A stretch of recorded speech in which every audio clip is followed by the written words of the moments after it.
Hi, I'm Jess and this is Kath, and we both work between the art and media departments. We can see the potential for our area through possible Jewellery jewellery projects. and making maquettes for sculpture. Yeah, fashion, small fashion like pieces, little like headwear or that type of thing. Here we've got is it like a Welsh? It's a Celtic Celtic knot? And this Which was could be used as like a jewellery piece, isn't it?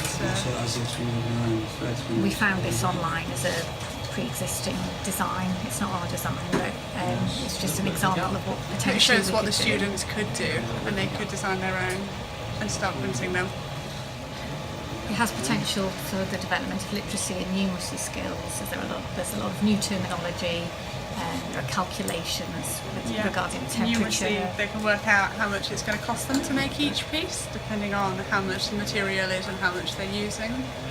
The understanding of the concept of using an axis as well, something that they could explore. And then obviously they can work through the design process how they do now, but instead have a final piece, prototype, produced in 3D. Part of the art and design curriculum is to show experimentation with a range of media, so they could potentially take one of their projects and have this as a potential outcome. Yeah, experimentation. To show a range of solutions. So they could have a 2D solution and a 3D solution.